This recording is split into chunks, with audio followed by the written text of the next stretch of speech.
Good morning class. आज हम बात करेंगे समाज के बारे में। समाज कहते किसे हैं, समाज कितने प्रकार के होते हैं, इसके बारे में आज चर्चा करेंगे। विद्यार्थी ध्यान से समझना इस टॉपिक में। कंपटीशन में इसमें बहुत सारे 2 या 3 क्वेश्चन आते हैं जो आपको इसमें क्लियर हो जाएंगे। दोस्तों, समाज का अगर मैं संधि विच्छेद करता हूं तो सम प्लस आस होता है। क्या होता है दोस्तों? सम प्लस आस। सम प्लस आस। समाज का संधि विच्छेद क्या होता है? सम प्लस आस। सम का मतलब होता है समान रूप से। क्या होता है? समान रूप से। और आज का मतलब होता है करीब लाना। समान रूप से जो करीब लाया जाता है उसे क्या कहते हैं? समास। समास। कंपटीशन में एक क्वेश्चन आता है कि समास का विलोम शब्द क्या है। कंपटीशन में क्या आता है एक क्वेश्चन कि समास का विलोम शब्द क्या है? तो व्यास है। क्या है? व्यास। फिर आता है कंपटीशन में बहुत सारे कंपटीशन पूछा जाता है कि समास का अर्थ क्या है। संक्षिप्तीकरण, संक्षेपीकरण, संक्षेपकरण, ये समास के अर्थ होता है। मित्रों, समझ में आ रहा है? फिर आपको मैं समास की एक परिभाषा बता देता हूं जो लिखी है साहब। जब दो सार्थक पदों की को करीब में लाया जाता है उसे समास कहते हैं। क्या बोला? जब दो सार्थक पदों को करीब में लाया जाता है उसे क्या कहते हैं? समास कहते हैं। क्या कहते हैं? समास। क्या कहते हैं मित्रों? समास। अब बात करेंगे हम समास के बारे में। समास 6 प्रकार के होते हैं। कितने प्रकार के? 6 प्रकार के। और पद के आधार पर अगर समासों की बात की जाए तो समास 4 प्रकार के होते हैं। कितने प्रकार के? 4 प्रकार के। और ऐसे समासों की बात की जाए तो समास 6 प्रकार के होते हैं। देखो मित्रों, अव्ययभाव समास। अव्ययभाव समास मित्रों, अव्ययभाव समास। अव्ययभाव समास क्या होता है? जिन शब्दों के प्रारंभ में उपसर्गी क्या लगा रहता है? उपसर्गी। जिन शब्दों के प्रारंभ में उपसर्ग जुड़े हो उस समास को अव्ययभाव समास कहते हैं। जिन शब्दों के प्रारंभ में उपसर्ग जुड़ा रहे हैं उस समास को क्या कहते हैं? अव्ययभाव समास। जैसे उपसर्ग है हमारा यथा, प्र, प्रति, मेरे, आ, अन्य, भर। ऐसे हमारे क्या है? उपसर्ग है। अब बात करेंगे अपन एग्जाम्पल की। अगर मैं बात करता हूं तो एग्जाम्पल मित्रों, अगर मैं एग्जाम्पल की बात करूं जैसे यथाशक्ति। यथाशक्ति में क्या है? यथा क्या है? उपसर्ग। तो पहचानने के लिए क्या है? यथा उपसर्ग है तो कौन सा मैंने क्या बोला था? जिन शब्दों के प्रारंभ में उपसर्ग जुड़े हो उस समास को कौन सा समास होगा? अव्ययभाव समास। यथा जुड़ा है, ये उपसर्ग है। दूसरा अपन एग्जाम्पल लेते हैं प्रतिदिन। प्रतिदिन में कौन सा उपसर्ग है? प्र उपसर्ग है। कौन सा है? प्र। जिसमें पर उपसर्ग हो वो कौन सा समास है? अव्ययभाव समास। तीसरा भरपेट, इसमें कौन सा उपसर्ग है? भर। कौन सा है? भर। भर में कौन सा है? देखो भर आ रहा है तो कौन सा समास हो गया?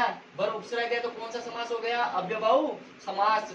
आ गया मित्रों समझ में? अव्ययभाव समास सबसे आसान और सबसे सरल तरीका है समास का। और समझो मित्रों, कोई कॉम्पिटिशन में कोई क्वेश्चन आए तो आपका गलत नहीं होगा, मैं दावे के साथ कहता हूँ। दूसरे समास की बात करते हैं हम, तत्पुरुष समास। तत्पुरुष समास कहते हैं किसे? समास को अलग करने के बीच में, समास को अलग करने के बीच में जिसमें कर्ता कारक का प्रयोग किया जाए, जिसमें कर्ता कारक का प्रयोग किया जाए वो समास तत्पुरुष समास होता है।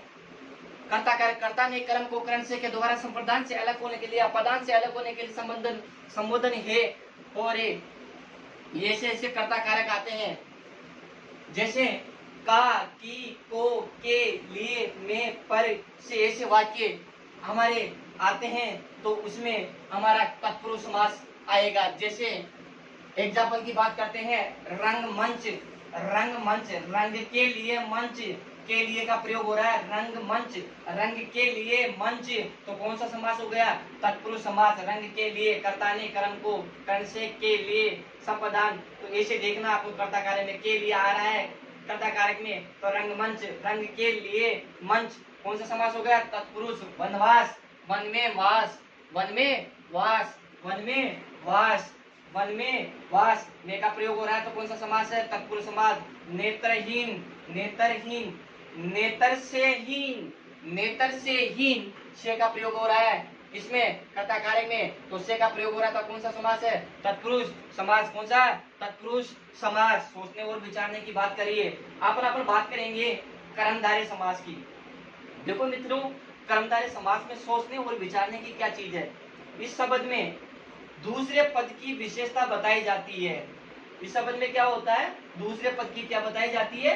विशेषता बताई जाती है। जैसे जो, जिसके, कैसे, ऐसे किस्म किए थे। मरगनेन, नीलांबर, अंबर, पीतांबर, पीत है अंबर, ऐसे शब्द आए जो या जिसके ऐसे प्रयोग किया जाए, उसमें हमारा कौन सा समास होता है? कर्मधारय समास। कौन सा समास होता है? कर्मधारय समास। कौन सा समास? कर्मधारय समास। अपन बात करते हैं द्वंद्व समास की। देखो मित्रों, द्वंद्व समास, द्वंद्व समास क्या होता है? योजक चिन्ह, देश का चिन्ह लगा हुआ है या लगा हो या विग्रह करने पर और आए, ऐसे शब्द आए या और का लोप हो, उसको द्वंद्व समास कहते हैं। एग्जाम्पल, लेन देन, लेन और देन, दाल और रोटी, माता और पिता, ओ का लोप हो रहा है ना, और का लोप हो रहा है ना। ऐसे ही हमारे सेंटेंस में कौन सा हो गया? द्वंद्व समास। समझ में आया? सबसे आसान तरीका, सबसे उत्तम तरीका है द्वंद्व समास का। और या का लोप होता है उस समास को द्वंद्व समास कहते हैं। अपन समास की बात करते हैं द्विगु समास। द्विगु समास कौन सा समास होता है? इस द्विगु समास की बात करते हैं। इस समास में पहला पद संख्यावाची होता है। इस समास में पहला पद संख्यावाची होता है, दूसरा पद प्रधान होता है। दूसरा पद, इस समास में पहला पद संख्यावाची और दूसरा पद प्रधान होता है। इस समास को कौन सा समास कहते हैं? द्विगु समास। जैसे एग्जाम्पल की बात करूं मैं, पंचवटी। कौन सी? पंचवटी, 5 वटों का समूह। 5 वटों का समूह, संख्या आ रही है 5, पंच, 5, पंच, पंचवटी, 5 वटों का समूह, द्विगु समास। नवग्रह, 9 ग्रहों का समूह, कौन सा है? द्विगु समास। सप्तऋषि, 7 ऋषियों का समूह, कौन सा समास है? द्विगु। जिसमें संख्यावाची शब्द का प्रयोग हो, आपको डायरेक्ट सोचने और विचारने की कोई चीज नहीं है, और उसमें डायरेक्ट लगाना है द्विगु समास। सोचो और जम के काम करो, द्विगु समास।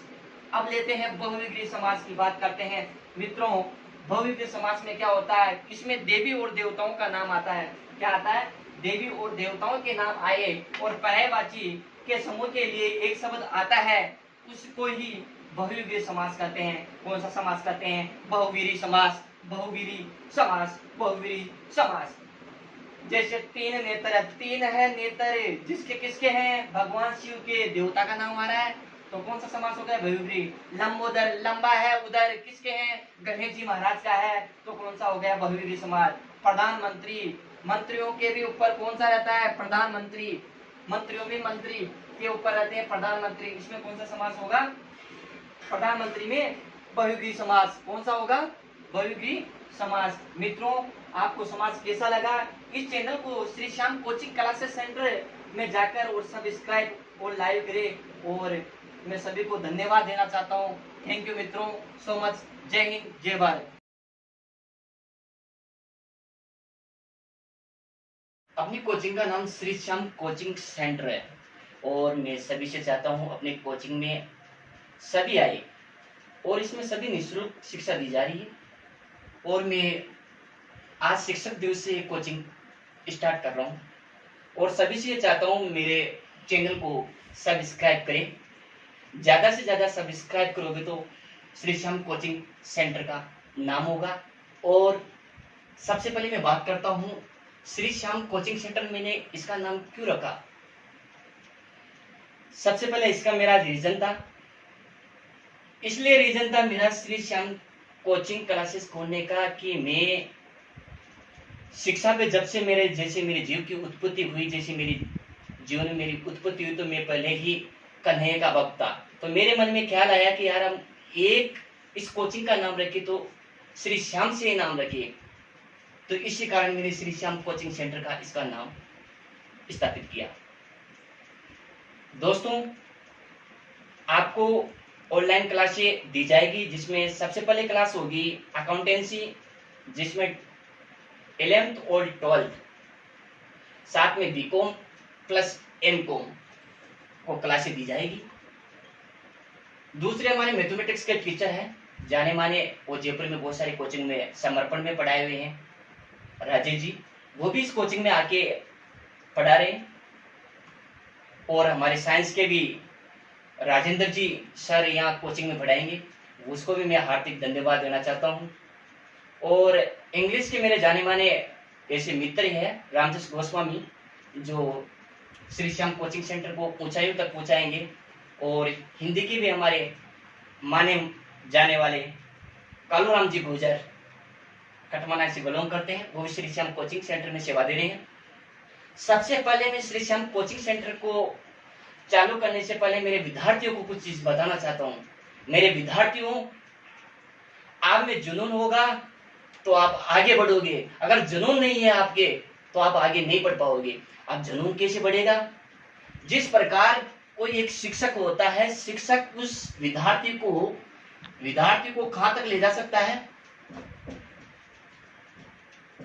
विद्यार्थी को उस नदी के पास ले जा सकता है, पर नदी के पास ले जाने के बाद विद्यार्थी की प्यास